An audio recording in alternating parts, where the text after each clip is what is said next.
Hey everybody, welcome into the Arena, a multi-platform gaming news podcast. This is episode 201.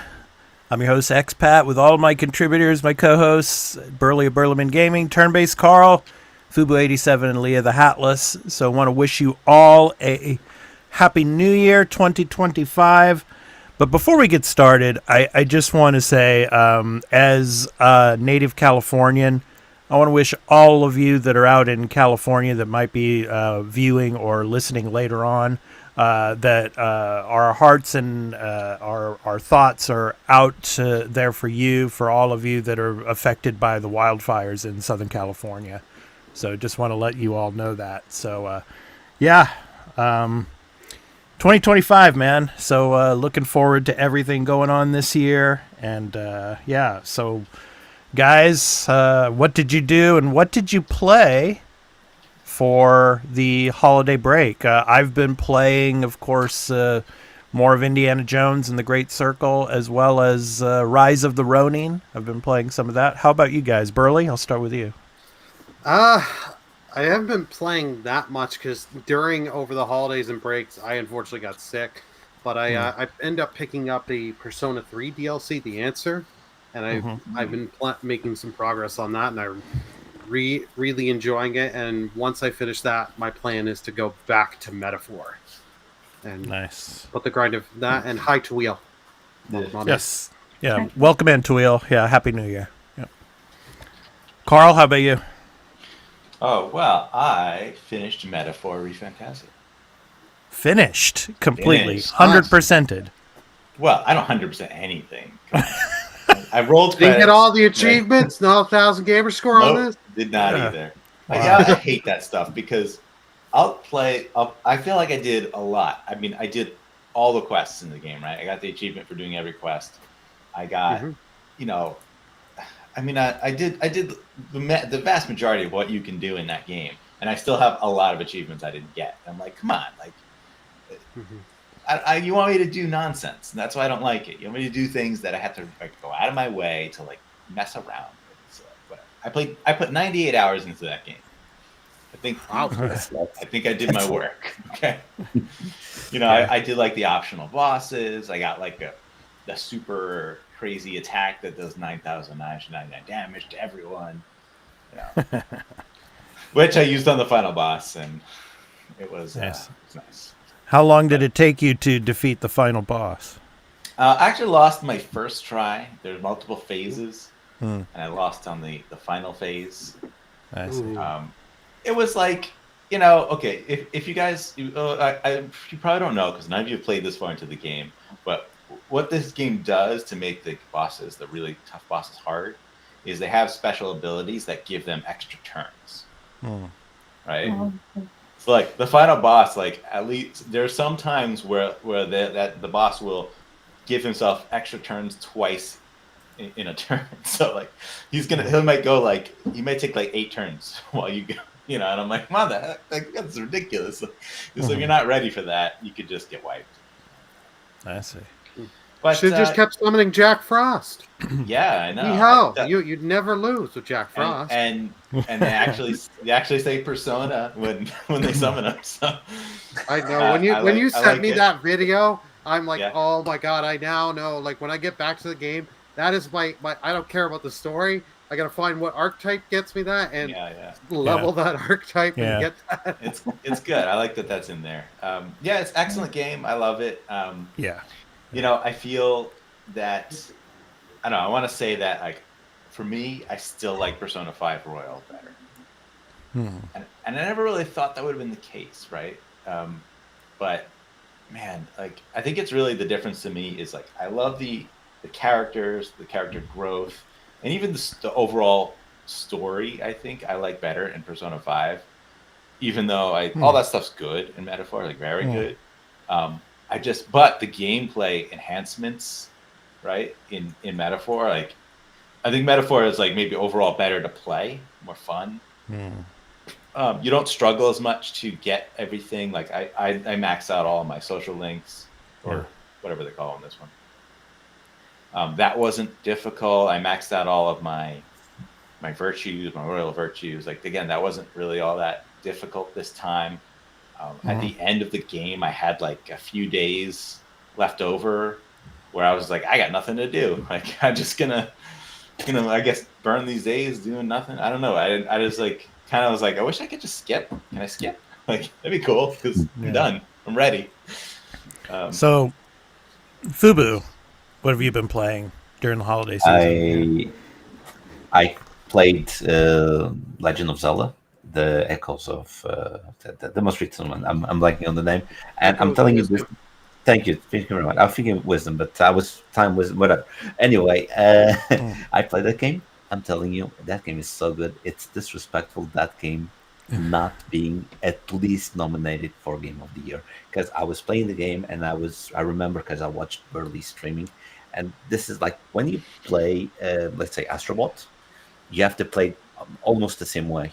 When you're playing this Legend of Zelda, you can play completely different because I remember a room in the volcano area of the game, and I remember Burley was making ice water cubes, and he was going like floating around. And what I did there, I don't have time to that. I just jump on the flying tile directly to the geyser and just up, and I'm on the treasure, and I can play completely different. So that game is beautifully done. I'm saying. I tell you, if this game had the graphics of Tears of the Kingdom or Breath of the Wild, it would have won Game of the Year because it's really unique and that's a great game. And at this moment, I'm playing Mario and Luigi Brothership. So, very fun game. Brothership. Yeah, and this basically these holidays, I shunned my PlayStation to the side and only played Nintendo games, and I've been having a blast. It's like Nintendo understand gamers because there's no trophies, there's no nothing, and I still have a great, good fun time with those games. So that's what I've been playing. Just imagine if when the Switch 2 comes out, they implement trophies or something like that, or some Nintendo style of achievement. Well, they did it. They did actually have one on the Wii U. It was the whole stamp system. Right. That you could use for the Miiverse. Remember that? Yeah. Yeah, but they have one now with the online subscription, because you can, like, by playing certain games or doing certain achievements, I guess, you can win like It has skin game to get the platinum coin. frames, characters to make your own profile picture. Right. And they renew it every now and then. So that's cool. So if you have the online subscription system, check out the app, I guess, in the console. So, Leah, how about you? I've been a fake gamer. Like, I left Arena like on Christmas, like on the 27th, I basically ran 6 kilometers. It was nice. like the run around the town, and I did that. And then basically, I don't know, I call it a January funk, I guess, because I go to work, come home, and all I want to do is like stay on the couch and watch Gilmore Girls. I'm like that. Maybe like I've seen all of Gilmore Girls. So. Oh, nice, Carl. Yeah. My I wife do loves like it. So. annual. I watched an interesting film on Netflix.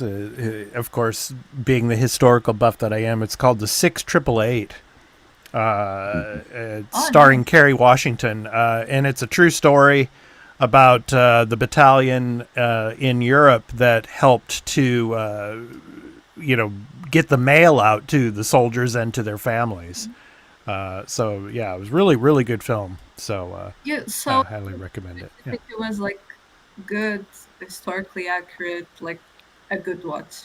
Yes, very historically accurate. Yeah, so I'm gonna check it out then. yeah, it's called the 6888. Yeah, so yeah, it's a battalion that served in Europe.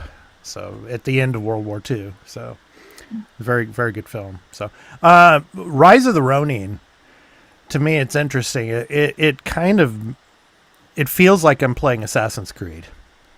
You have the grappling hook, implementation there, but a lot of it is stealth.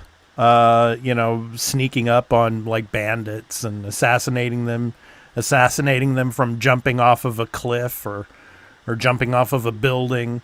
It's fun. I'm really enjoying it so far. Now I'm getting close to getting into Yokohama, so and getting more into the story. So hopefully in a few weeks I'll have some more to say about it. But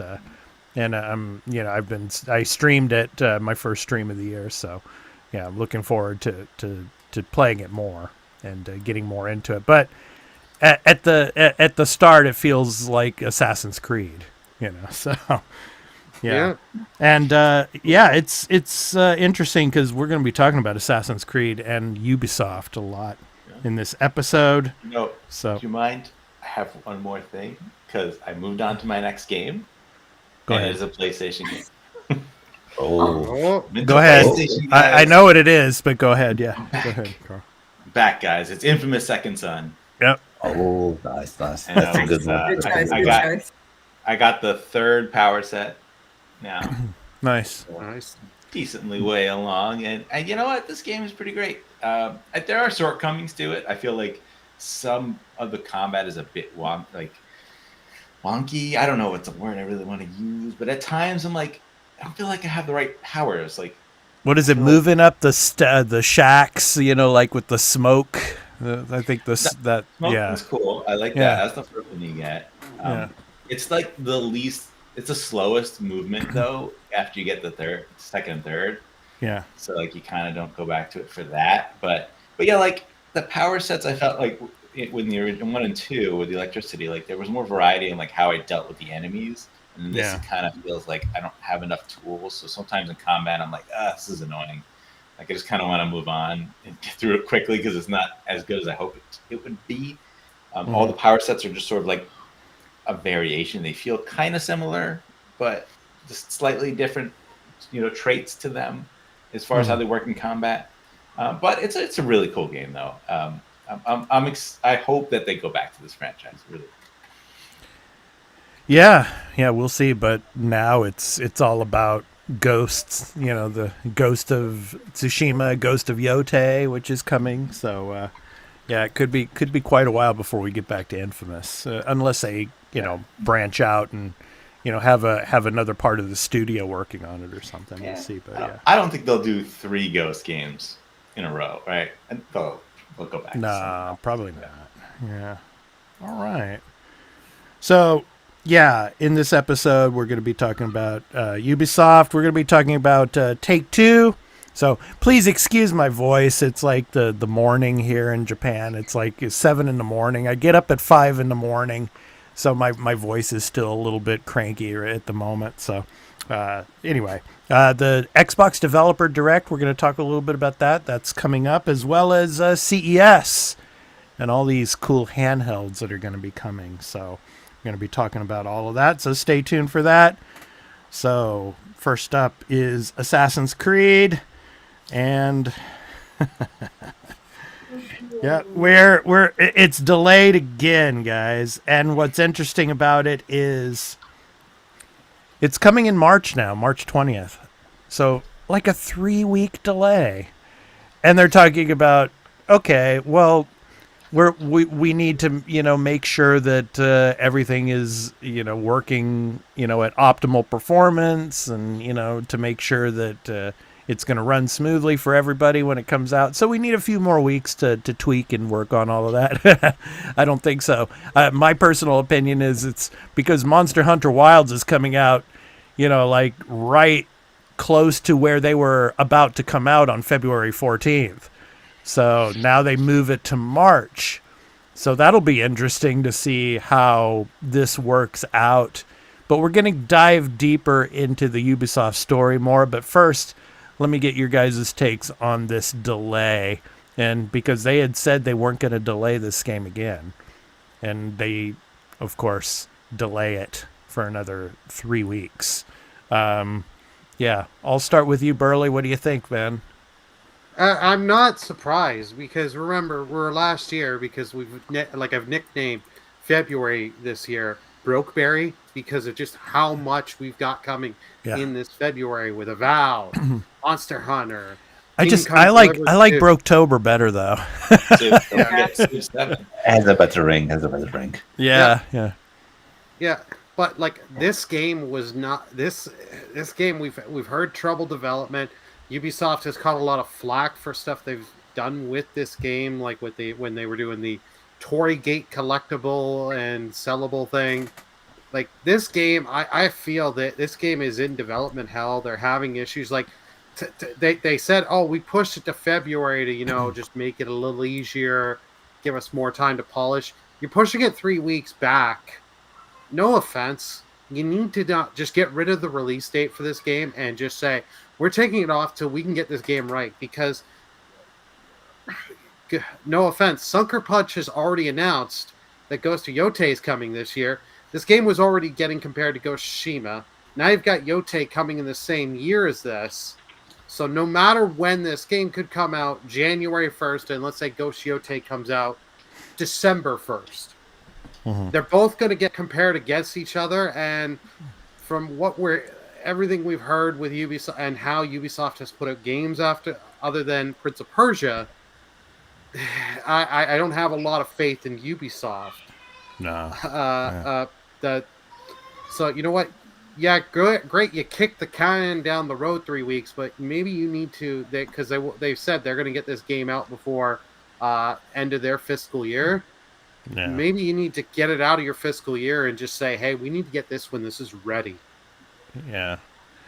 Yeah, and Star Wars Outlaws and the reception and how well it did when it came to sales and all is, I think, affecting this as well. So, and their decision about pushing it back a little bit farther, but I think this is make or break for Ubisoft. I mean, Assassin's Creed is the go-to franchise for Ubisoft. I mean, Watch Dogs is pretty much dead. You talked about Prince of Persia, whatever they're doing with that in the future, but I mean, this is the go-to series for Ubisoft. So if Prince of Persia, we know they've got that Sands of Time remake. It's 2026 now. I think they've set it for. So they're doing that, and they've had some like Lost Crown was great, and then they released that other one in early access that I've never heard anyone talk about. So it's like, Yeah. And then you had the other franchises that they announced and they just never came out with. What is it? Was it Beyond Good and Evil? I mean, it's that. Beyond Good and Evil 2 is dead. It's dead. Yeah. We haven't I don't know, man. anything other than they have not canceled it. I think they're committed to it. I think they're just doing that to hold the carrot out, so that way people are like, one day it'll come out, one day it'll come out, just like the Half-Life 3. One day Half-Life 3 will get made. They've never announced Half-Life. They never said they were actually working on that. But they've never said they're not, so you got people that are still hopeful. Sure. Yeah, and then you had these, like I have in the ticker below here, the accusations, like when it came to the support studio in Indonesia, you had lots of, reports of abuse and all going on there. And then obviously the story with the investors grilling, the CEO and the CFO about the sale or the possible sale to Tencent. So, I mean, just a lot of crazy stuff going on. Leah, let me get your thoughts on all of this, the delays, the abuse allegations, and of course the possibility of the sale to Tencent. What do you think of this? I will say, first of all, that I have a conspiracy theory, which is they delayed to come out on the Switch too. It's out there. We'll see. Because they're pretty vague. They're like, like this. Or maybe, Ubisoft is one of the companies that, publishes game on the Switch. So maybe that's one of the possibilities, that they're just doing this like patch or this release for the Switch. But since it hasn't been announced officially, they can't really say that that's the case, and they want to release to all platforms at once. Mm-hmm. Maybe. You're saying that they were told March 20th is go time for Switch 2? So they're like, yep. Why not? That's our date now. We spilt the beans. Yeah. Yeah, well, they talk about the parkour system and all that they've implemented into this too. Like so they have been implementing some things, so that's good. They're like developing. Like one of the main characters, Naue, she can assassinate just by lying on the ground. So, I mean, the parkour system that they have, maybe that was one of the reasons that they decided to, put it off for another few weeks just to make sure that that's running well. But yes, and after Outlaws, I feel they want to get this game as close to perfection as possible, because another game releasing right after like AAA game broken, and since there's already so much complications with this, all like, are they gonna sell completely or not to Tencent? Like, this is not really going to help with the reputation of the company, and will devalue the company even more if this game comes out with problems. And, regarding the studio, that's just bad. Like, there's really no excuse. I do hope that, if they follow through and with all the procedures, and there's at least justice for those employees who had a very unfortunate situation. I think Ubisoft really needs to cut ties completely, because one thing is crunch, another thing is what these people have been through, which was really, really bad. Yeah. Criminal even. Yeah. How do you all feel about with Assassin's Creed Shadows, Ubisoft is going to give the expansion, and they've announced one of the expansions, out for free to those who pre-order the game? That's the minimum they can do, I guess. I think it should be the entire season pass, because what they're doing. But they're getting rid of the season pass, though, I think. Oh, they're getting okay. No, because what they did, we don't. It's not a free to play game. People pay a lot of people pay $70 a year as well. Euros it's 80, but they pay a lot of money to play these games, and a lot of people, not me. I used to be a crazy hardcore fan of Assassin's Creed, especially when it was with Ezio and then Kenway, and I enjoyed that from like 2 until 4. I really enjoyed it. Then it dialed up a little bit. But I do understand there's a lot of people that are waiting for these games and they want to experience. And the Torrygate situation, it's very disrespectful for people in Japan. That's extremely disrespectful. It's look, I want to get a Portuguese comparison, but it's impossible. That's how bad it is, and Portuguese have bad stuff. So anyway, but regarding the delay, 3 weeks doesn't make any sense. If it was like 2-3 months, then you can do a lot of stuff in the game. So I think they're trying to avoid the big month that February is. The situation about the studio in Indonesia, that's very bad. I was reading that, and I was like, well, my job isn't that bad. I could work. It's okay. It's not that bad. So and the pressure with Tencent, investors want their money. They want the best for their money. They don't care about the consumer. So that's normal that there's a lot of pressure regarding that situation. I wouldn't be surprised if Tencent backs out of this because of the situation that Ubisoft is in. It almost seems like just a train that's about to be in a big massive wreck, and they might just pull out. Who knows? But I'll throw a gaming question.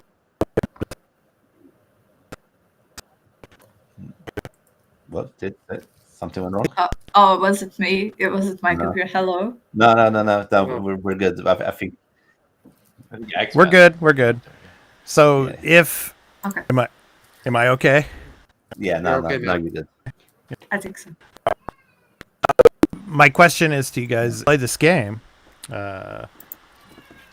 It says it just lost connection, but I think you guys can still hear me. Everything's good, right? Okay. A bit slow, but I guess it's a restream again, but So my question to you guys is, if you play,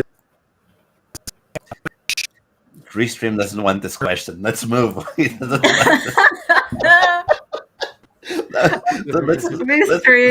another one. Look, maybe type expat on the chat and we try to carry on the question. Send it on Discord. Restream doesn't know anything. So he seems. I know we lost expat. I think he might be the only one who's bugging out. Good. I'm good. So I'm guessing it's on the Japan side of Restream. Well, I'm gonna guess. I haven't said anything about Assassin's Creed, so I guess go for it. Go for it. Give a few words here. I think that this delay is really entirely about the money and the risk, and them wanting to move it out of the way of everything that's in February, because it's a massive month, and it always seemed like Assassin's Creed Shadows would have been the game that people wanted to move away from, and now that's not true at all anymore. Mm-hmm. Okay. So he's completely gone right now. We lost our host. Right? No. Well, we'll see how it goes. We're still live, right? So, I think he's back. Okay. All right. I don't know what's going on, man. But my question to you guys is: if you play this game, who are you going to play as? Yasuke or Naue? I'm going to play as Naue. Yeah. Yasuke for the Portuguese roots. I mean, look, watching the gameplay, I'm like, Naue looks awesome. Like, I want to. This is like I get to play Tenchu. Like, I haven't played a Tenchu game in forever, and this looks like it. I mean, this game looks incredible. I really hope they nail it. I know, like, the initial delay had to be to make sure the game is on par, like where they want it to be. I don't really think there's a fundamental issue with the design or anything, right? Or like the core of the game, right? I feel like they really just want to make sure they can't screw this up, right? Because Ubisoft is just in a dire place, and like this game has to make money, right? It has to be a big hit. Yeah, they had to polish the game. This brings me back to when it was that Assassin's Creed in France. I'm blanking on the name now. Unity. Yeah. I like Unity, by the way. I like it. It's a great game, but it started like this. It started like with a lot of problems. Then they even gave the first DLC, which was I think it was the Bastille or Notre Dame, something like that. The special missions in that area, and then when you play the game like a few months later, 1 or 2 years even after, the game was so polished. The game is so much fun to play, and it got a lot of flack because of what happened at the start. And yeah, like you're saying, Carl, and you're correct. I think they're trying to polish as much as they can, which I don't think it's these 3 weeks, but the delay from November until February was to polish the game. Because I saw a young kid, and he was talking about Ubisoft, and it's well for a company they were used. It's terrible. It's abysmal. It's not good. So they really need to be. If you look at March right now, I mean, March looks like it's wide open. Well, you got Xenoblade. That's the biggest game that I've seen. Xenoblade Definitive Edition X. That's not even remotely close, right? In terms of what you would expect, like this game to do. Yeah. I think because Assassin's Creed is a new IP, not a new IP, but a new in the franchise. Xenoblade is it's already a game that already came out, but with better quality. So I would go with the new one. It's an Assassin's Creed game that everybody has been yearning for years. Yeah. Which is to have an Assassin's Creed game in Japan, based in Japan. But the problem is, like Ghost of Tsushima already happened, right? Like people got that itch was scratched, right? And that sucks for them, So like they're going sort of back to like, well, Assassin's Creed fans, which there should be a lot, right? I mean, Valhalla was a big success, so you would assume. Yeah, it was. Sales-wise, yes. Sales-wise, Valhalla was a success, but sales. Yeah. Look, I don't want to go back because this game's already done, but I played the game when it came out. Like it was just too big. The world was just too big. But besides that, it was a beautiful game. But and story was interesting. But that's all news. Yeah, I think they were saying that the map for Assassin's Creed Shadows is not going to be as big as Odyssey's.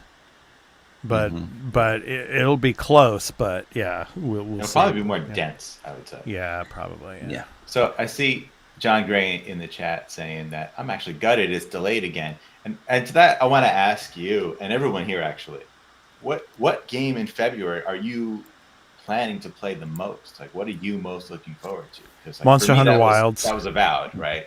And I'm sure we're going to get different answers, and they're probably not going to be Assassin's Creed for most of us, right? Yeah, for me, Monster Hunter Wilds. Yeah. Yeah, Monster Hunter is the games I'll probably play the most, but the one I'm looking forward to the most, actually, out of it all, is Avowed, because I loved Outer Worlds, and it's like you're doing Elder Scrolls, the Outer Worlds style kind of thing. Yeah, and it's like Avowed. Just like I cannot wait to sit and dive into that. Yeah, that's the Outer Worlds. The Outer Worlds 2. That's the one I'm looking forward to, Burley. Yeah, that's gonna be good, but that's gonna be later in the year. But Leah, what do you got? February. What are you looking for? Tomb Raider 4, 5, and 6. Okay. All right. Nice. I got 1, 2, and 3. I'm gonna go with Tomb Raider. Yeah, Leah. For me, nothing. I can't buy games this year. Well, okay. Assuming you would play any of these games. What's your number one? Oh yeah, Tales of the Shire is coming out. Oh, okay. It has been delayed for a while, but it's finally coming out in March. So we'll see if that sticks as well. No pirate Yakuza fans in the house here. I'm not a big Yakuza That's fan. my second game. Yeah, I guess. Pirate, but I mean, it's the Yakuza games. I mean, I'm just waiting for Judgment again. Judgment 3. I mean, Kaito, and it's gonna be a long time now because you got Project Century that's gonna be coming, So probably in another year or two. So Virtua Fighter. Virtua Fight. Well, yeah, that's the fighting game type of genre, but still, yeah. All right, so let's go ahead and move on. So, yeah, GTA, yes. So, GTA and Take-Two, they're doubling down, of course, on the release of GTA 6, which is apparently coming in the fall. And I have to say this with this image here, I have to say that looks like a younger Fubu in the back there, and then Leah there. I mean, it's like I was just thinking about that when I was putting this image and making the image and everything for this. It's like like a Fubu with more hair, and of course, Leah, leading him there. So that's so good, yeah. I didn't send you the picture, but I have the toupee. I'm like 20 years younger. I'm gonna get a toupee. So anyway, Take-Two, and they're doubling down, saying that it's coming out. So what are you guys' thoughts? I mean, what percentage of a possibility do you think this game could be pushed to 2026? I think it's. I still think, I think it's on track. It's going to come out probably around the same time that Call of Duty comes out, like in late October. So, and just to go head on with Call of Duty, I don't know. What are you guys' thoughts, Carl? Yeah. Man, I mean, I think it's still entirely possible it gets delayed, right? GTA games get delayed. Right? There's a lot that they got to do. It's a massive game. They got. I assume they want to launch with the online this time.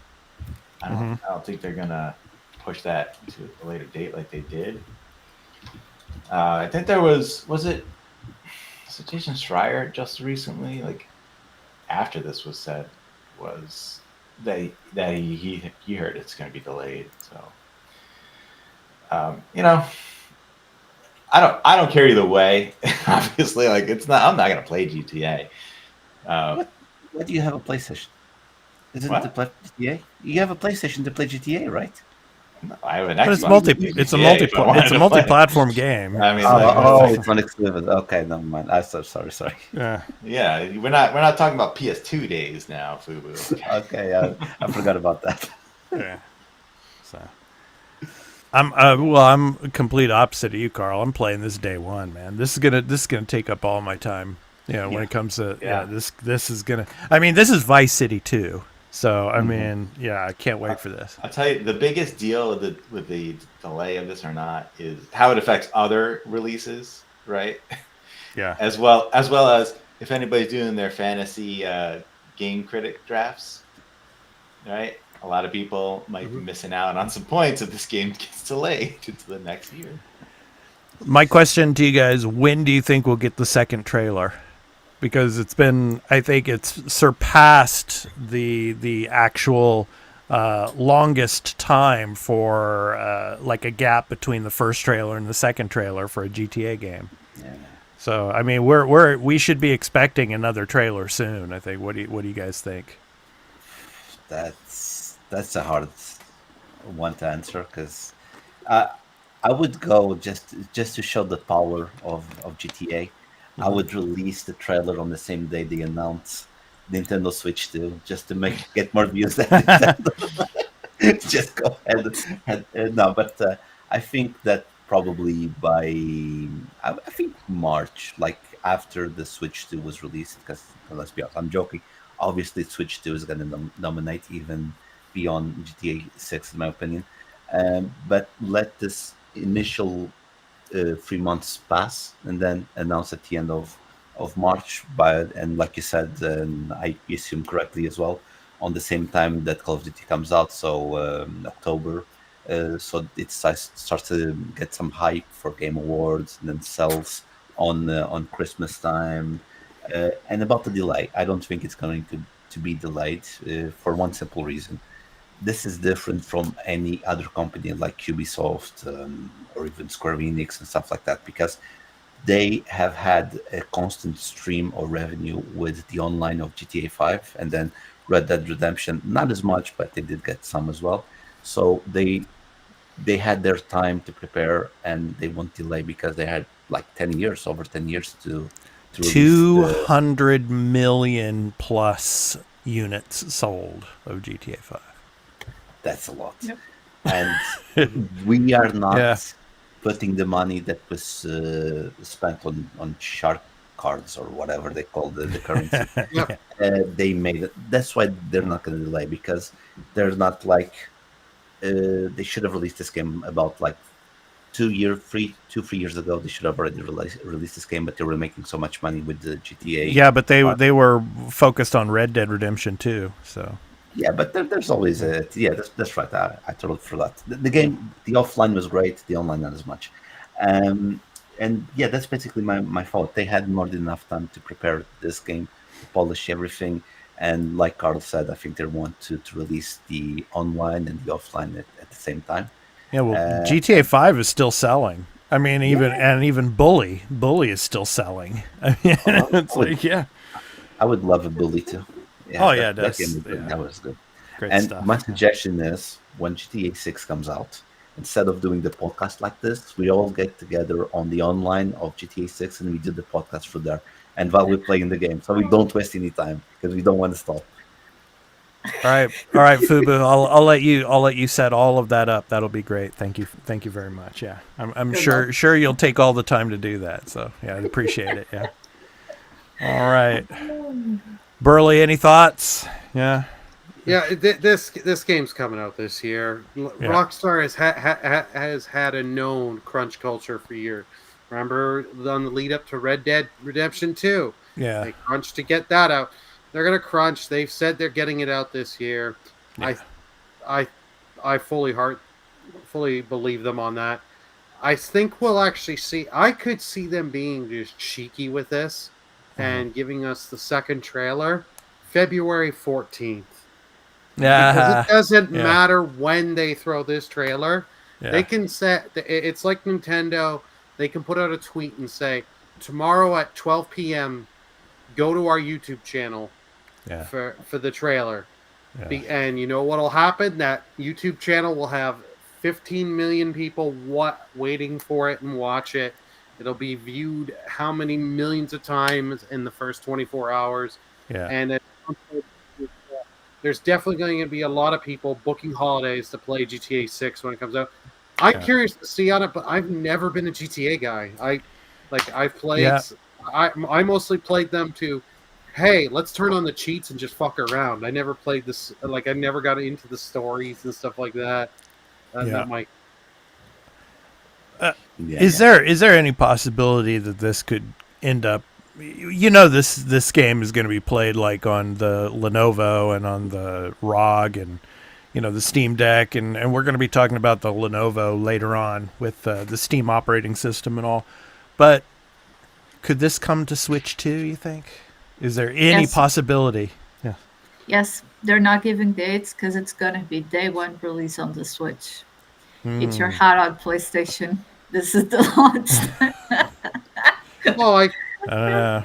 No, I I'm bet, joking. it'll come to the Switch too, but it'll be like a year or two. Oh, remember, this game is only when it comes out. It's launching PS5 and Xbox.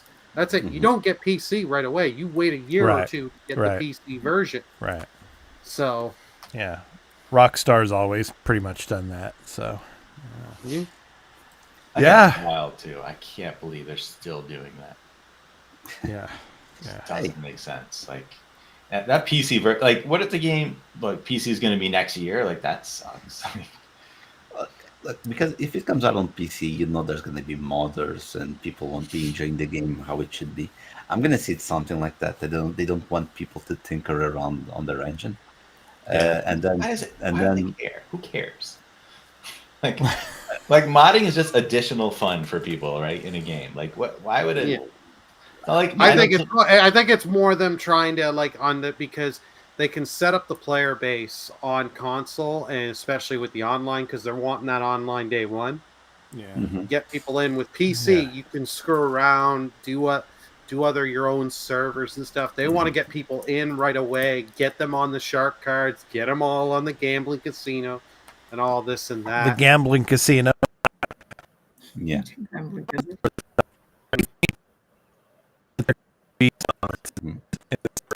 Oh, it's spotting again. Oh It's no. bad. It's bad. Well, Well,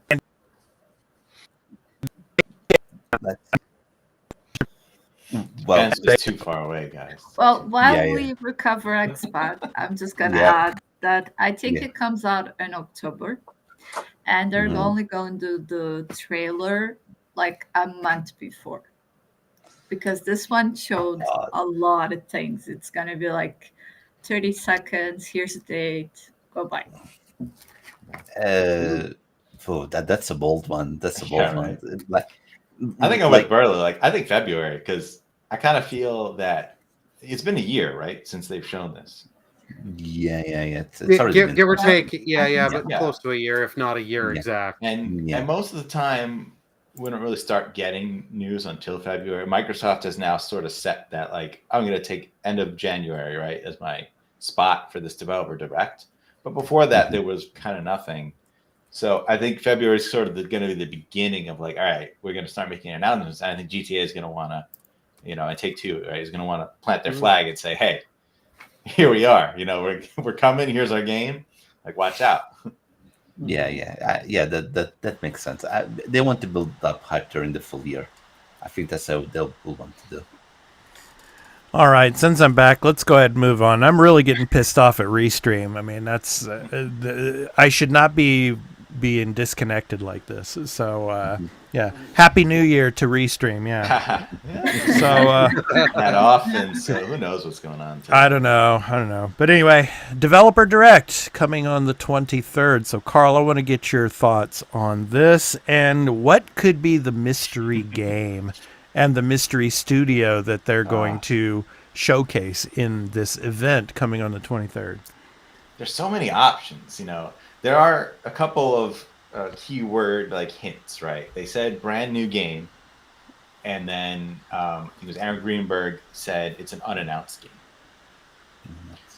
So Unannounced, that, yeah. yeah. So that means it's like, I'm thinking, Double Fine's possible, right? We know they're working on something for a long time that's unannounced. Although I think they also said, I think they also said it's a Game Pass game. I think there's an implication it's this year. So like, it makes you wonder, like, what could be ready? Like, is it a smaller thing? I think ZeniMax Online's game is a possibility because we know they've been working on a new game for a very long time, and we haven't heard anything about that. It's possible it could be a third-party thing, right? Because they had Square Enix there last year. So who knows there, right?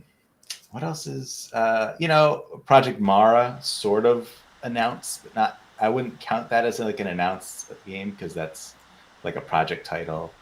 That was Ninja Theory's other game that was, supposedly in development. I don't know how far along. Maybe it's a smaller project. Maybe it does come out. Yeah, it's exciting. I hope maybe there's a fifth game too, because they had 5 at the last 2. So maybe there's like another secret, of some sort. I'm surprised to not see like Hideo Kojima's Ode. I think it was. Oh, yeah. Yeah, it could be something like that. Yeah. Well, they're not announced now. They're already announced. Yeah, that's already announced. No, So that's the like thing, I think. the No. 5th surprise game. Yeah, that is just not here, right? Yeah. Yeah. Again, like I don't know. Kojima's, he's working on Death Stranding too. Like that's what the next game, right? So like I know OD is in development, but I can't imagine that like they're really ready to show it until Death Stranding 2 is like in the bag, That's also true. It's gonna. That's the good thing. That's the good thing. It's. I hope it's not a surprise. I hope it's something fresh. Not a live action game, for the love of God. But we had enough of those. No, don't do that at Xbox. I'm hoping for a good game. Service game? Some Is that what you meant? live service. Yeah, Live service. Okay. Well, the ZeniMax Online game would be a live service game. yeah, but For sure. yeah. No, I don't. You know me. I'm not a big fan of those games. I prefer something offline. I already spend enough time on EAFC. That's more than enough for me. I do have to say it would make a lot of sense if it was a live service game because none of these 3 games are live service. So maybe they want one in there, right? Yeah. Uh, I think I it know could that. be. Oh, sorry for. No. What I was going to say, just very quick, is because I was looking at the reports. I do understand why Sony and Microsoft and even Nintendo would love to have a hit on the live service game. Because you look at the money that Marvel Rivals did on their first month, that's just absurd. And they kept like 90% of their player base from the first month to the second month. And it's a humdinger, like you guys say in America. It's a humdinger, and it's like $100 million dollars or something that they made in Yeah. 1 month. It's just absurd. So yeah, it would make sense that Microsoft would go that way in making one for Xbox. But those games are really hard to hit. So I would prefer for them to do something offline. I was thinking, you think Carly could be something from the studio of Ori and the Will of Wisps? Well, that studio, that's Moon Studio, right? Yeah. Did they just release something in early access? They're not working with Microsoft anymore. Oh no. Yeah. They're not like. I thought they were a Microsoft studio. No, they aren't. No, they'd released No Rest for the Wicked. That Yeah, that's was the one. Yeah. Oh, okay. It's funny. There's Oh, jeez, poor X. Not He's going gonna on. be mad. He's gonna be mad.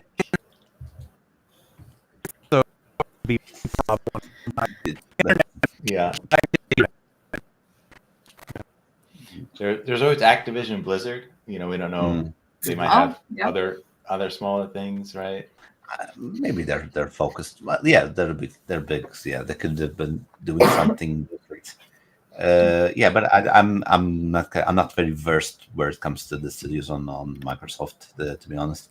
So I really don't know what to expect from them. I just hope it's something good, because good games, doesn't matter if it's exclusive or not.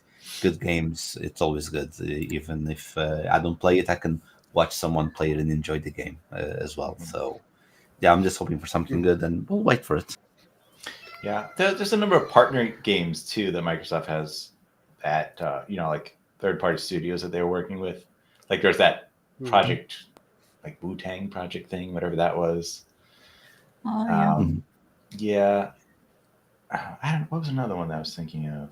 Well, that Project Dragon thing, which I don't even know if that's still a thing anymore. You lost Fubu now? Yeah, Fubu's gone now, right? yes. Oh my god, what is going on? And then Who there's. will be next? Tune in to Why find am I out. losing the name? Who's the Crash guy developer? Crash Bandicoot and Spyro. Was it not Naughty Dog? Let me see. No, well, No. no. Current one with The Activision. new one said, "Oh no, it was Oh, just wait, Drawing a blank. That's I'm okay. drawing I'm a gonna. I know who you're talking about. I just give me a Insomniac? sec. Yeah, no. No. But that you never know. I think that's probably farther off, but that's. Oh, Toys for Bob. There you go. Toys for Bob. They split off, but they still have tying. I wouldn't be surprised if it's Double Fine, because it has been a few years since Psychonauts 2, and they could. And you know what? You could, with them, because they do a variety of games of smaller and bigger titles. So having something smaller, because like the 33 is going to be quite big. South of Midnight, I would imagine, be a decent length. Doom: The Dark Ages be a couple hours, but yeah. Oh, Banjo Kazooie, John says in the chat. Yeah, I would right. love Banjo be there. You go. Iron Galaxy, recently was doing updates on Killer Instinct. Mm-hmm. and they are free as of like their last game was a service game that failed, and now they're no one knows what they're doing, but they haven't gone out of business. So there's a possibility there they could be working on a Killer Instinct or something else, Killer Instinct 2. Yeah. Hold on. The Coalition remaking Halo Infinite, so the game actually works. That'd be And they nice. give you all the things they promised with you at that game. Yeah. Oh, there's also the Oblivion remaster or remake, right? That's rumored right now. That's a possibility. Well, yeah.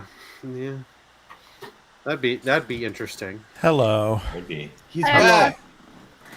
Are you officially back? I don't know. We'll see. Hopefully. As long as the internet gods deem him worthy. I guess. Yeah. I mean, So far they kicked haven't. out. Yeah. Yeah, I don't know. There he goes. Okay, I get him back here. There we go. All right. Hey, I'm back. All right. Maybe it's Fubu's connection that's messing with mine. Who knows? I was actually one thing I was surprised. The Expedition 33 game is going to be there. Was it Sandfall? I should have guessed that as a possibility, and I just kind of wasn't thinking of that going forward because the game was announced at the Xbox Showcase, and they do have a partnership with them. So that makes a lot of sense, and that game looks hot, and I actually really do want to see a deeper dive into, how dense that game's going to be. What are the systems going to be like? Nice.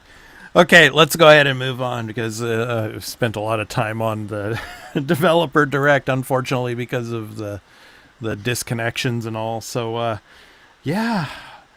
Carl, you were talking about this last week. Of course, CES 2025 in Las Vegas. So we got some new handhelds that are coming, and the Lenovo Legion Go S. You got the image up here now. Of course, it's going to have an option. There's going to be 3 different SKUs of them, and one of them is going to have Steam OS. Yeah. And then there's another one that has the Windows 11, but the Steam OS one's got everybody's attention right now. So, your thoughts and what's going to make this handheld special? Yeah, I mean it's $500, right? The price is really good. Yeah. The Steam Deck similar model is like $550, and that's an OLED. I think this actually isn't an OLED at $500, which is its only downside, I'd say. But yeah, I mean, it's got the Hall effect sticks, which is, and everybody's happy about that. Being in these things. It has an additional like NVMe port, I think they said. So you can add additional storage, just like it's nothing, which is awesome. So then it's like I don't care if I get the 512 gig. I'll just add more when I feel like it. I'm excited to see what this world is going to be, where you have more devices with Steam OS. Like, is there going to be a console-like thing, right, that I can put under my TV that has Steam OS? Like, we should. Why not, right? Wasn't there a project a few years ago for that? Oh man, yeah, it was a long time now. They had Steam. I remember. They called them Steam machines. Yeah, Steam machine. Yeah, exactly. Yeah, and that was the first iteration of Steam OS. The big difference being that now you have this Proton layer, which lets you play pretty much anything, right? Back then, you were very limited on what was really working on it, right? Yeah. I can remember that. Yeah, that didn't pan out because I remember at the time was that's a great idea, but it didn't pan out. But yeah, I'm not going to talk about this a lot because I'm not very versatile when it comes to this. I just grab them and play them. But yeah, I think more if they improve the handheld console so you can play more games, the more the better for me. Yeah, I mean you have a Steam Deck, right? I do. Yeah, so like, and Curly has them as well. I mean, like, what's that experience like? Like, I haven't played it myself, but my idea is that it feels very much like a console experience. It is. You can play, for example, I have Starfield here. I have the one that's the Xbox. I'm forgetting the one that Xbox loves. I'm forgetting the name now. Indiana Jones and the Great Circle. No, I haven't read it, but no, the other one, the one that won the Best Actress on the Game Awards. Oh, Hellblade 2. Hellblade. I knew it was something. I was thinking Helldivers for some reason, but yeah, Hellblade. I had got Hellblade there. I got a bunch of different games on there, and it's a console experience on your hands, and you can play anywhere. Like I said, I don't have that problem because I drive and it's very near. But those people have to take the bus or take the train to go to work, and they have to be there like sitting still for 1, sometimes 2 hours. I think it's a perfect thing so you get home and you don't need to play it at home. You can do other stuff at home, so you have time to enjoy your time. Yeah, I think the price point of this one is that $500. That's big. I mean, that'll be interesting to see. Yeah. I mean, because like if a Switch is $400, I mean, yeah, why not spend the extra $100 and get this. Yeah, I know you don't have the Nintendo games, right? But you have everything else. You have the Xbox, PlayStation games, and the vast library of Steam. Right? I'm just interested to get a feel of it and to feel how heavy it is, because the Lenovo it's pretty bulky. I mean, when you hold it, I mean, compared to the ROG Ally, it's a little heavier. Yeah. So. Yeah. And the thing that's interesting about this also is that kind of the rumor of what Microsoft is going to do for their handheld is like this, right? Where people think that there'll probably be an official Microsoft one, but they're going to allow this sort of Xbox OS, mobile OS, whatever it's going to be, right? Yeah. Be developed by other manufacturers and put out hardware like this. Yeah. And the big problem I see is that if that's 2026 or later, this is here now, right? Like why I would kind of want to jump into this and start buying games on Steam now, That's what it makes me want to do when I see this. Yeah. So there you go, Leah. You get not the Switch 2, but get this one. Yeah. There you go. Listen, unless it's I'm listening. Than the Switch, I'm not interested. And smaller. Yeah. I want something like Switch Lite, but powerful. Okay. The only way you're getting. We're years off from that. Yeah. I'm just gonna burst that bubble for you now. Yeah. But it's not only this, but there are other handhelds that have announced they are getting Steam OS. So it's very interesting to show, and it just shows Valve they are not, closed off. If you want Steam OS, you have to buy the Steam Deck. They're letting it on other handhelds because they know they can get people in on more and more devices. Right. It's just gonna go in through the Steam on sales on Steam.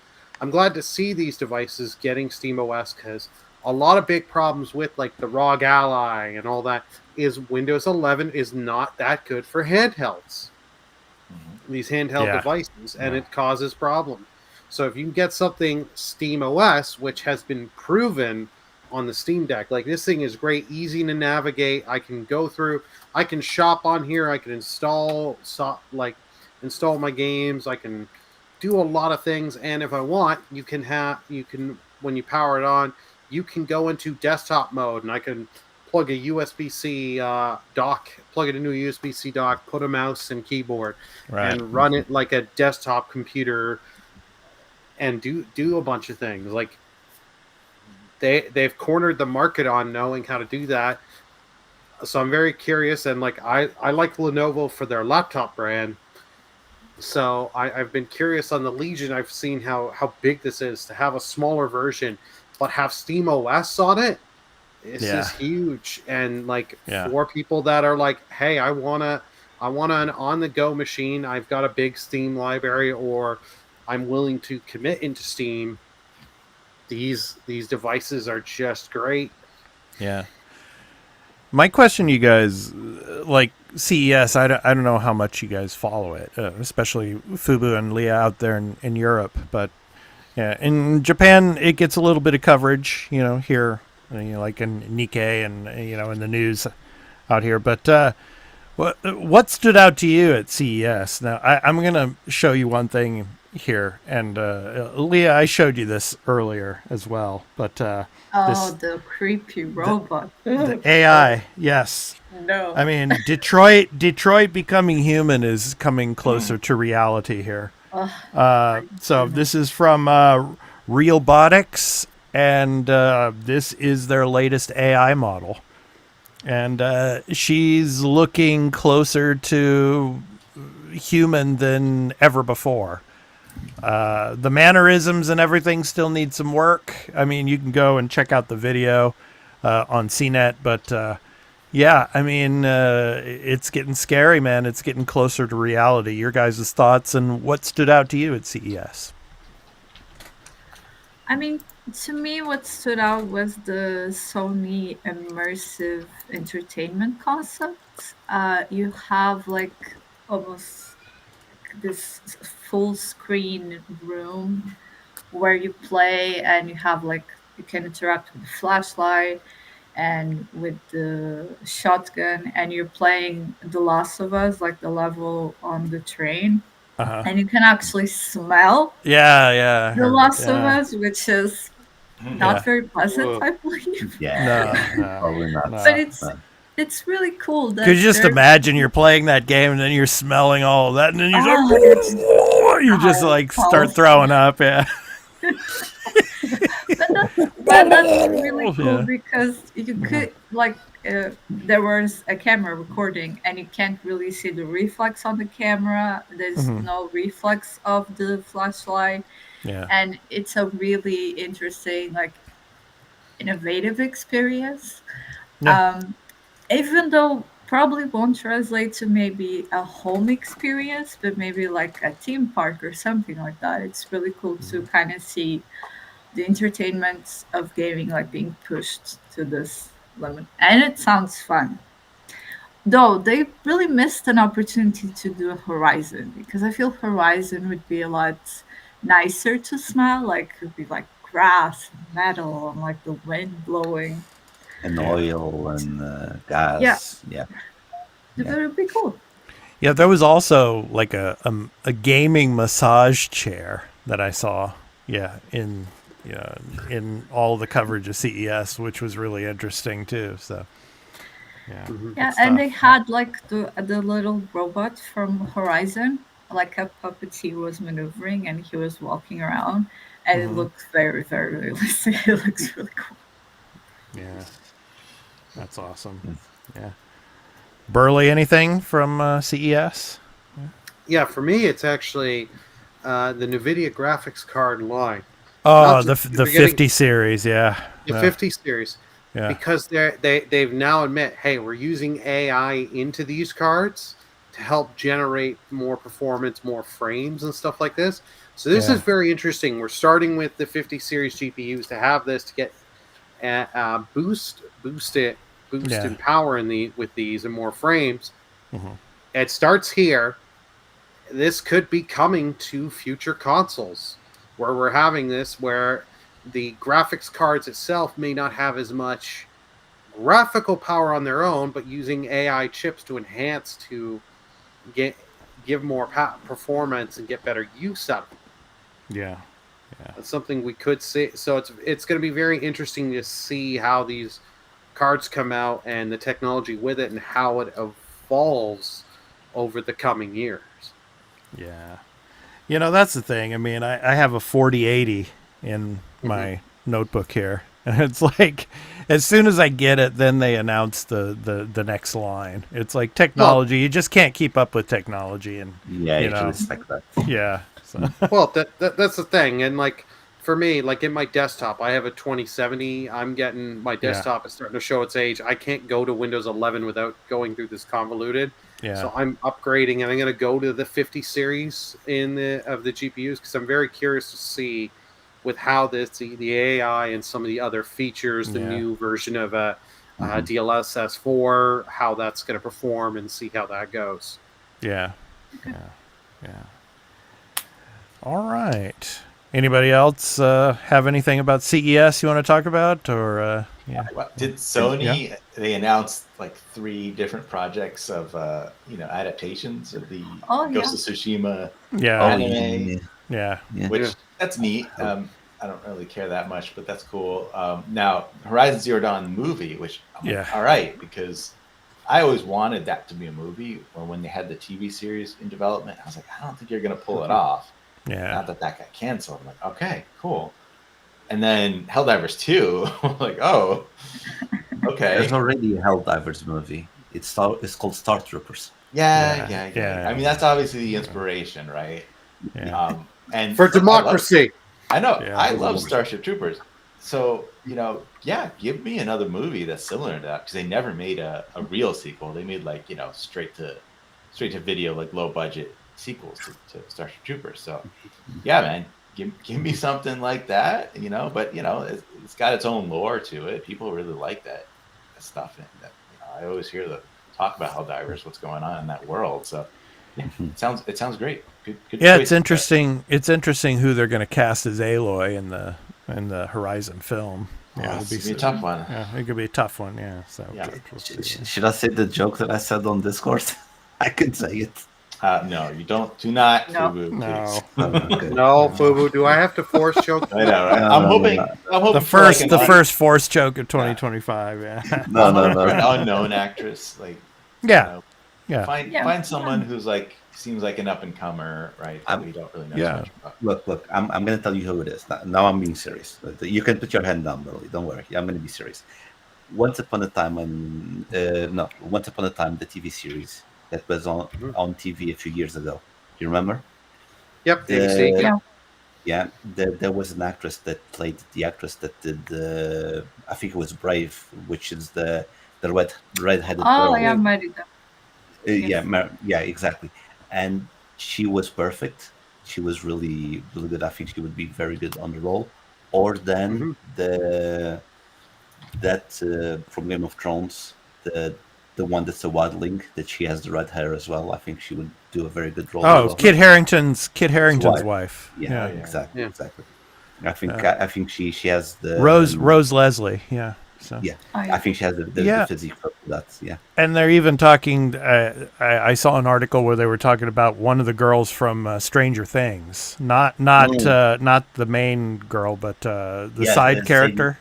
Sadie Sink. Sadie Sink. Yeah. So. Yeah. Oh yeah. She's probably good choice. Yeah. I looked up this. Not a lot of redheads. Who played Merida, right? And I see the picture of her with the red hair. And I'm like, okay. And then I click on the actress name, and then I see a picture of her with black hair. I'm like, oh, that's her natural. Completely different. Okay. But you know who they're truly going to cast though is from Fallout, of course, and from Arcane. Ella Purnell. Ella Purnell will be Ellie. Sadie Sink is probably the perfect choice because she's redhead. She's the right age. She's is an up and comer. Yeah. We'll see. We shall see. That'll be down the road, and we'll talk about some more stuff in the programming notes as well. But now let's go ahead and jump into the games that are coming out in January. So first, let's start with Game Pass. So Game Pass Wave 1, Carl. Oh, Game Pass. Yeah. So the January Wave 1 lineup that we have here. So what do we got, Carl? What's coming? God, they decided that they didn't really care very much about January Wave 1 because you've got Diablo for PC, right? Mm-hmm. Just PC, January 14th. And this just the regular version of Diablo? It's not even it's Diablo 1. Yeah, the first one, yeah. Yeah, you got UFC. I guess I'm going backwards here, but EA Sports UFC 5, January 14th. Rolling Hills, January 8th. Robin Hood, Sherwood Builders, January 8th. And now the thing is, and then My Time at Sandrock and Light Frontier. Now, all these games are standard, Game Pass standard. This is the big problem with this drop, is that if you're on console and you have Ultimate, all you get is UFC 5, and that's an EA Play game. So that wasn't even that was just a given because everything that comes out on EA Play eventually comes to Game Pass at a certain date. So, man, just slim pickings here. I don't know what you're really working with here. I don't understand the like.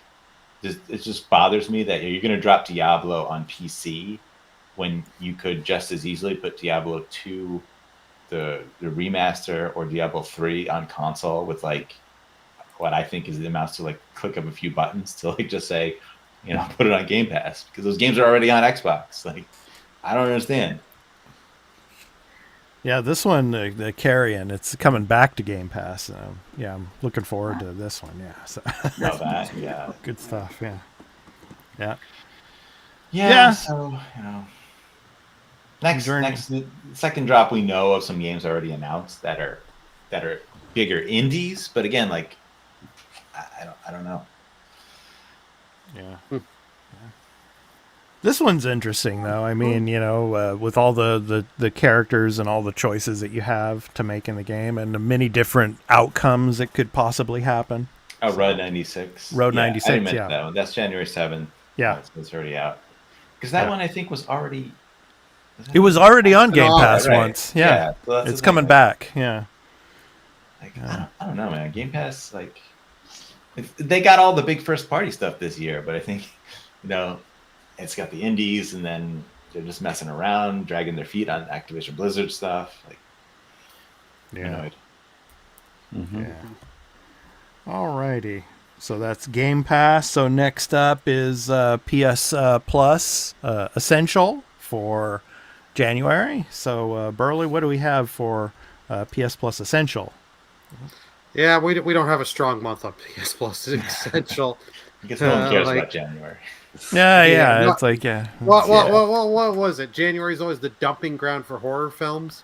Well, everybody's still playing the big games from the end of last year. I mean, I'm still like, Indy Jones people, and, so a lot of people doing that. So. Yeah. So the first one is Suicide Squad Kills the Justice League on PS5. Yeah, this game flopped last year. We all knew it was going to come to PS Plus and Game Pass eventually. Don't waste your time on it. I've had friends that bought the game that have told me, they're like, why did I spend one person I knew spent $10 is like, I got ripped off at $10. So look, I tried it. Look, I have to defend the game. I tried it because it's free game, because I'm paying for the subscription. Burley, calm down. Put your hands down. Let me finish. It is.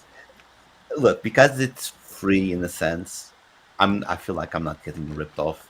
It is in the Arkham universe. That's their biggest flaw, because you spend the whole Arkham trilogy doing the good things with the Batman, so he gets killed. Now he gets controlled by Brainiac. Spoilers, I don't care. No one cares about this game anyway. But it is a game. But now seriously, it's a game. Like, if you want to switch your head off, your brain off, and just shoot people just for fun, it is a good game for that. But don't expect something in the route that the greatness of the Arkham games, because it's not. So I'm going in not expecting that. So I'm good. Same thing with Arkham Knights. You spend money on that. I played it for free on PlayStation Plus. I enjoyed the game. Just turned my brain off, and I just played it. Oh, Stanley Parable Elite. Yeah. Great game. Yeah. Yeah, I was going to say that. This game, you should. I was going to say that that is the highlight, the Stanley Parable. I've heard really good things, and I will definitely check it out. The other game, that Need for Speed Hot Pursuit Remaster, I have heard good things. It's just like, the other, like, with you giving Suicide Squad, it's just like, yeah. I'm hoping for February to be a better month for drop, both on Game Pass and on PS Plus, because Well, it normally is, I think. Yeah, I mean, like you're saying, January is usually the dumping ground month. Yeah. I heard rumors that they were gonna release Resident Evil 8 this month. So like I would have got taken it confused over when I saw the Suicide Squad, lineup. and Expat knows my feeling on Resident Evil 8. Yeah. So, but anyway. Fancy. Yeah. All right. So PS Plus, Stanley Parable. Good stuff. Yeah. All right. Let me go ahead and close that up. So, alrighty. All right, so now it's time for, let me go ahead and close that up here. So, new game release picks of the week. So, each and every week here on the Arena Productions and on the Arena Multi-Platform Gaming News podcast, we pick games that are coming out on releases.com at www.releases.com. You can check out all the games coming for the month of January and through the rest of 2025 and beyond. So, releases.com. And this week, 4 out of the 5 of us have the same game. Wait, what? Am I the different No, No. No. it's Oh, me. one? No. I picked it first. No. I picked it first. So I'm going to go ahead and talk about it. So here we go. So let me go ahead and get into it. So our pick for the 4 of us, except for Leah, is Dynasty Warriors Origins. Fueled by exhilarating 1 versus 1,000 action and the rush of massive armies, Dynasty Warriors Origins brings an unparalleled sense of realism to the battlefield. In the latest entry of the Dynasty Warriors series, a nameless hero conquers the turbulent and chaotic 3 kingdoms alongside legendary figures. Set in the vast Chinese continent during the 3 Kingdoms era, the story features a magnificent and alluring world newly depicted through the eyes of the original protagonist, a nameless hero, while the beliefs of heroes intersect. So coming on January 17th, so to Xbox Series X, PlayStation 5, and PC. So your guys' thoughts on Dynasty Warriors Origins. Burley? Yeah? Oh, this game is just going to be a good time. These games are always just turn your brain off and just have fun slashing through that just the hordes of enemies and just going through, and like when you get the power-ups and all the stuff and you can do your special moves, just tearing through. And then the boss fights can either, on some of them, are either really, really fun or they're just really, really simple and laughable, and you're just tearing through. But this game, you're just going to have a lot of fun just tearing through enemies and just being like, yeah, now I feel powerful. Now I feel powerful. Right. Carl, your thoughts? You also picked this. Yeah, this game impressed me when they first showed it off. I think, I don't really play these games, but I think this one looks awesome, right? It looks like a great time. Yeah, they showed it off at TGS in 2024, and they had a presentation on it too. So was it originally at a State of Play? Maybe, I'm not sure. Yeah, it was shown off at a State of Play. Yeah, First one at a State of Play. Do I think this game's going to be excellent? No, but it'll probably be like in the 7s range. It'll be a solid game that I'm sure it'll be fun to play. Who knows? Maybe they'll surprise, and it'll be one of the best they've done, right? But side note, now that I have a PS5, I kind of think I may want to try to play Persona 5 Strikers. It's good. Oh, Strikers is really good. Strikers is really good. I'm considering looking into it, but I gotta find the right time for it because, the Avowed's gonna come. True. Yeah. Strikers isn't that long. It's maybe like 20 hours for story. Yeah. So, Fubu, why did you pick Dynasty Warriors Origins? It's a guilty pleasure of mine. I've played since 2. I buy this game, like Dynasty Warriors, every time it comes out. I have the spin-offs. There's one that's called Dynasty Warriors Origins or something like that, which is a turn-based. Basically, it's those old school turn-based combats with the big map and the squares. Tactical RPG. Tactical RPG. Thank you, Burley. And I chose this one because I like this, and I know what they tried to do with Dynasty Warriors 9 didn't pan out. Now they're revamping the story a little bit because you're playing with the nameless hero, and you start even before before the Yellow Turban Rebellion, which is always the first level of all of these games. So I think you're gonna have a more depth of the characters. You'll know them before they were the big warriors that they were, and then I'm hopefully they'll have some choice. Then you can choose which faction you want to join. I'm seeing something like Fire Emblem, the free houses, then where you have to choose one of the houses to join. So I'm hoping there's a social aspect just to give something different. And then being on the battlefield with 10,000 enemies, I think my PlayStation is going to explode. Yeah. All right. That's So- it's Koei, right? It's a Koei game, Yeah, Koei Yeah. Tecmo. Koei Tecmo. Yeah. and they So- they developed Fire Emblem Three Houses. They were the main Yeah. developer. Oh yeah, that's true. That's true. I didn't even Yep. think about that. All That's right. true. Yeah. Leah, your turn. Leah, yeah. The lone stranding different game of the week. So what do you have for us? Yes. For your pick of the week. Yep. My pick of the week is More Cool Ragast's Rage, a 2D video game that combines platforming and action with a touch of exploration, in which we control Morkul, God of Death and Darkness, and Lord of the Hagast, whose main mechanic lies in breaking the fourth wall, which will allow Morkul to communicate with the player in various ways. Comes out January 16th, 2025 in 5 days for PC, Xbox Series X, Switch, and PlayStation 5.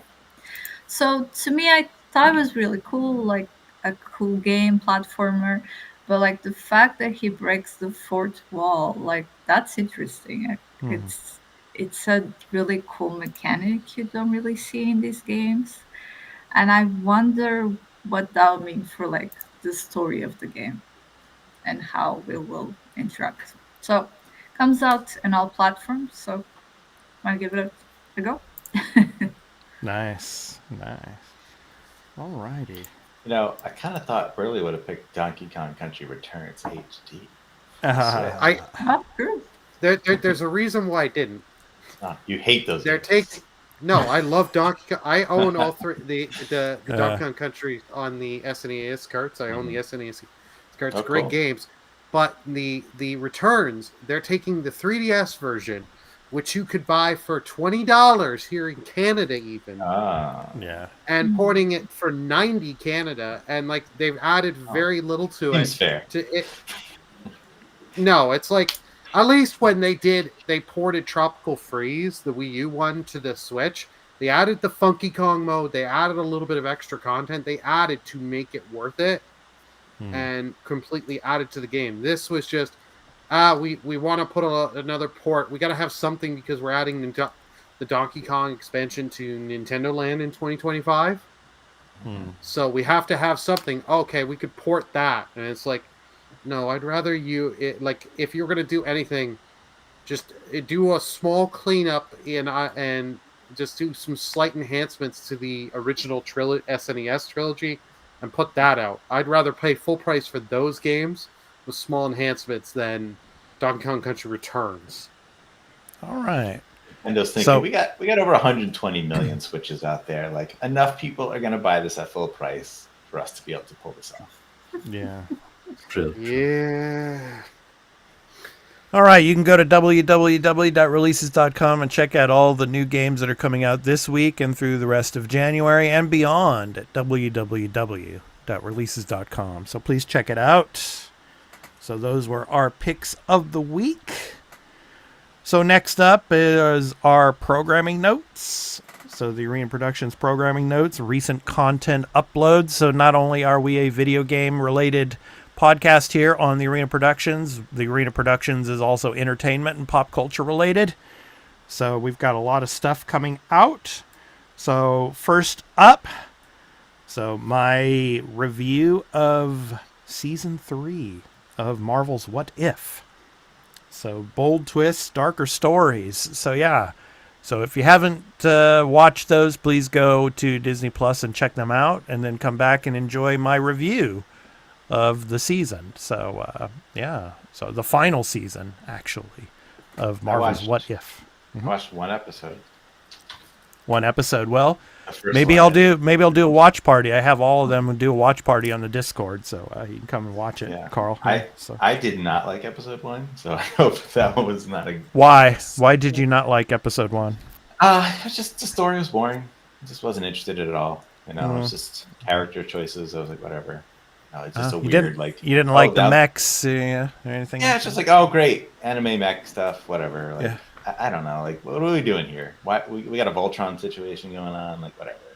Like, Okay. That's not original anymore. We've seen it a million times. Like, I don't understand. Like, it doesn't seem fun that like you're a superhero, but now you're wearing a mech suit. Like, what's Thor need a mech suit for? Like, whatever. Okay, that's your opinion, Carl. Yeah. So- You don't understand. He's the source of energy. He powers the mech. So he's an important piece of the mech set. yeah. Suppose so. All right. So go and check that out, please. And then next up, I did a short video on the Golden Globes, and of course Shogun dominating the Golden Globes. Of course, Anna Sawai, she won for her character as Mariko. 44 years, I think, to the day that Shimada Yoko won for the same character in the original Shogun series. So, yes, and Asano Tadanobu, of course, winning for Yabushige for Best Supporting Actress. I mean, he was great as Yabushige, yeah. And then, of course, Sanada Hiroyuki. I mean, I'm saying it right now. I mean, he's the greatest Jidaigeki actor. Jidaigeki means a historical period actor when it comes to dramas. I mean, yeah, he's amazing. And, yeah, I'm just glad they all won. And so please go and check out that video I made on the Golden Globes. So it's really good stuff. And then next up, we got the second trailer. I got a teaser trailer for The Last of Us Season 2. So, yeah, we get, of course, we get a shot of Dina in the trailer. And then, of course, we get, what's her name? Yes, Abby. yes. Abby here, yes. So, I did this recap and review of the teaser trailer, so please go and check that out. So, yeah. So, and it's coming in April. So, Yes. yeah, Soon, looking forward to soon. that. So, very soon. Yeah. So, you got Daredevil Born Again, Daredevil coming out in March, and then you got this one. So, a lot of great content coming your way very, very soon. So, and next up, I did the last episode of Star Wars Skeleton Crew, episode 7, a recap and review of the episode. So next week is the season finale. Whether we get another season of Skeleton Crew is up in the air. We don't know, but yeah, the first season's finale is next week, so I'm looking forward to that. So, the Aten sector, mysteries unfold. So yes, so please go and check I hear that out. nobody ever talking about this show. I'm enjoying this show. It's I'm not great. gonna lie. It's I'm really enjoying good. it a lot. It's really good. I wasn't yes. expecting. But the kid actors are really good. I don't want to spoil the most recent episode, but there's something that I was like, oh my god, they didn't do this. With the robots. Expert knows what I'm talking about. Yeah. I wasn't expecting that. I was like, oh my god. And Yeah. they made me care for a robot. Let's say it like this. They made me care for a robot. They're doing a great job. And there's so many unanswered questions going into the finale that hopefully that they'll be able to answer. They probably won't answer all of them because there could possibly be a season 2, but yeah, I mean, it's really good. I mean, you should check it out, Carl. So Yeah. I think it's like basically it's part Goonies, it's part Lost in Space. Yeah. So, see, yeah. I'm not a Goonies person. Oh wow. So, Wow. yeah, Same. We'll see. We'll see. I mean, Well, it'll be good worth to joking. watch. Well, it. then again, all out. you're not a 80s kid like I was. So. No, Early I mean, 80s, yeah. Goonies was like all the Yeah. time. Like my local TV network would just run Goonies all the time. That's why I don't like okay. it. I'm I just see. tired of Okay. it being on TV Yeah. all the time. Okay. I don't think it's a bad movie. Like it's fine for sure. Yeah. I'm just tired of that as a kid. Yeah, it's good stuff. So please check that out. Yes, and for our Japanese viewers and listeners, I've from this year I've been definitely implementing Japanese subtitles for you all, so you can check it out and watch it in the Japanese subtitles if you'd like. So I've been taking the extra time to make sure that I can get that out. So yoroshiku onegai itashimasu. So good stuff.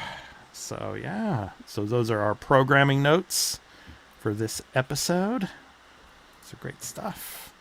All right. So the games that we're going to be playing or streaming this coming week. I'm still working on Rise of the Ronin, as well as on my free time playing more of Indiana Jones, getting through that as well. So that is what I'm doing. Probably be live streaming a little bit of Rise of the Ronin as well. So once I get to some of the historical parts of the game, I'll be talking about that as well. So, Burley, how about you? What are you going to be playing or streaming this week? I'm working on 2 games on streaming. Black Myth Wukong. I'm a little over halfway now. Yeah. Well. I'm finding my stride. Thank God for that immobilized spell. That's all I'm gonna say. Uh-huh. I'm sure Fubu knows what I'm talking about with that. And I've started up Mario and Luigi Brothership. Mm-hmm. That like I must say, like, reviews for that game are not kind. I can understand because I've gotten a couple hours in. It is a little slower of a start, especially if you compare it to Paper Mario Thousand Year Door. Thousand Year Door is a much better game, but I do like that this game, they don't treat Luigi just like, oh, he's Luigi and he's Mario's brother. They give like special stuff with Luigi, with the whole Luigi's thoughts and the L trigger stuff for him, which L button prompts and stuff. It is really nice. Well, Luigi is a genius. They're making Mario look really bad in this game because everything Mario looks like the idiot, and Luigi's the smart one. Yeah, exactly. And Luigi has the better. Was it the stash stat? Yes, that one of the stats is called stash. Yeah, their mustache, and Luigi has the better stat. Yeah. It's luck. It's basically a name for luck, and it's very important in the game. Well, continue. I'm going to be playing that as well. But what Burl has been saying, it's true that it's a good game. Starts really slow, but then it picks up very, very well. I'm enjoying this game very much. And when it comes to combat, it is a turn-based combat, but they don't make it like, you press and attacks, press. No, you have to do combos during this, so you have a more powerful attack, and I think that's very good, so the combat doesn't get boring. Nice. Leah, what are you going to be playing this coming week? I think I'm going to solve Stanley Parable and try to get as many endings as possible. I think it's a good game to kind of ease into gaming. Leah, you know there's a trophy that you can unlock it after 10 years. Oh, okay. Leave it running, I guess. Or just change the clock on your system settings and you unlock the trophy. Nah, it's fine. She doesn't cheat. We'll come back in 10 years. So, Carl, more infamous Second Son for you? Yeah, I'm going to finish that. I'm enjoying it. I don't think it's going to take me too much longer. It's not a very big game. How are you liking Seattle in that game? Well, it's not like... It's kind of semi-open world, right? The thing is, like, it's not like Seattle, like real world Seattle, because like it's a different alternate world where Like, back when they made it, like this government group is like sort of taking over the city in a lot of places because of all the conduit, so they call them bioterrorists. So it's I've never been to Seattle, so I don't really know it. Yeah, well, and the time it was made too. I mean, if it would have been made this year, probably you would have, had more of a more realistic look of Seattle into it. But it's a nice open world. Like there's plenty of stuff there. And I think so. I'm trying to figure out what I'm going to play after that because I bought Shin Megami Astro's Tensei Playroom. No, stop it, Burley. Never. Forget it. Why? I have zero interest in that game. Okay. Zero. You have to play like I have zero interest in turn-based games. Yeah. So. I mean, fine, man. You don't Yeah. have to like it. It's okay. Just like I don't have to like Yeah, it. yeah. Platformer. But like you don't like Yeah. platformers, Carl? Not really. I played. Okay. I played Psychonauts 2, and I think that game Okay. is incredible. But it's because the story is so good. I I'd see. have no interest in that type of gameplay without a story behind it. It's just not for Okay. me. Yeah. So Makes sense. So I'm looking at I have Shin Megami Tensei 5 Vengeance, but I'm like, I can't jump into like another 100-hour almost game. Like I just did that. I gotta have a palate cleanser. So maybe I might try Horizon Forbidden West. Oh God, After Infamous. that's another long one though. I mean, if you It's put not the as time long, into though, it. right? It's probably like No, you, like, you if can you're- finish if the you're main put- story. Yeah, I mean, in 15 hours if you just Yeah. if you're just going for main story stuff and do some of the side stuff because you have to get certain upgrades to continue in the story, you could beat it in 10 to 15 hours. yeah. Yeah, so I wouldn't try to do everything in that type of game. No, you don't even need to do everything to get the platinum. Right. Yeah. Okay. You only got to do about 50% to get the platinum. Yeah. Yeah, because I want to be ready for Avowed like day one. I don't want to be in the middle of something. I want to be ready to jump into that. So. Yeah. Okay. Yeah, I want to try to finish Rise of the Ronin so I can and Indie so I can get into Indie Monster too, Hunter or That's an option. I could get Game Pass again and just play Indie. I could probably knock that out before. Yeah, Just wait for it to come to PS5. No, I'm not gonna pay it. Although I don't know, maybe See, I had the this you'd have to PS5 buy is working you'd have to on buy it full price though on PS. Yeah. I know, but look, PlayStation, yeah. I'm mad. He's thinking of buying games on PS5. I'm mad at Xbox because Avowed doesn't have a physical release, and that's insanity to me. Oh. I don't understand. That is Get just- used to it.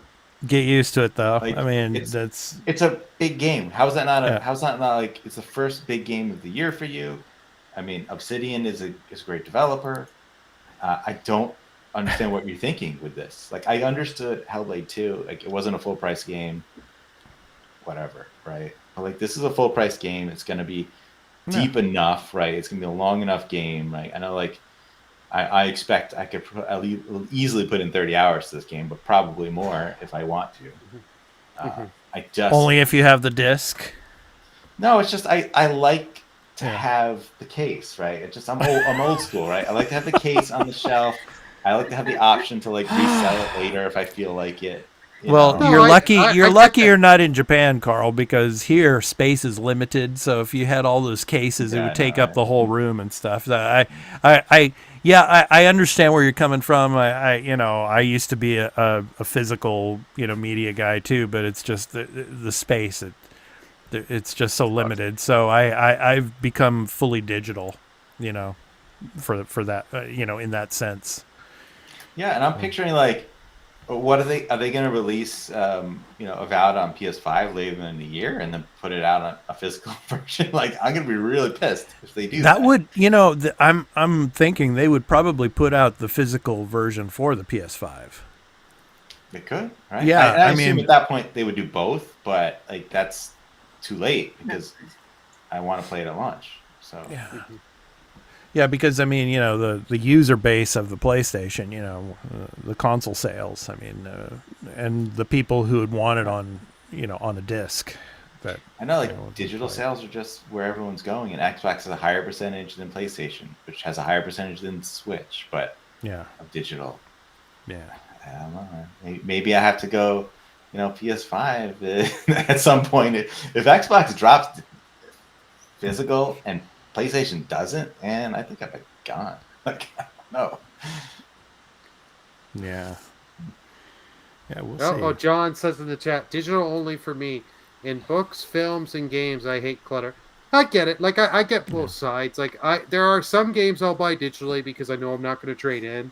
Yeah. And then there are the games that, I'll get physically and because I like having the option if I don't think this is a game I want to keep. Because I've gotten rid of some games where, I sit and see them on my shelf. I'm like, I am never going to play this again. It's worth Right. $30 for trade-in. That'll help pay for Monster Hunter. this or that. So you know what? Yeah. Yeah, I did the cleansing on my at the beginning of December, I think, or November, something like that.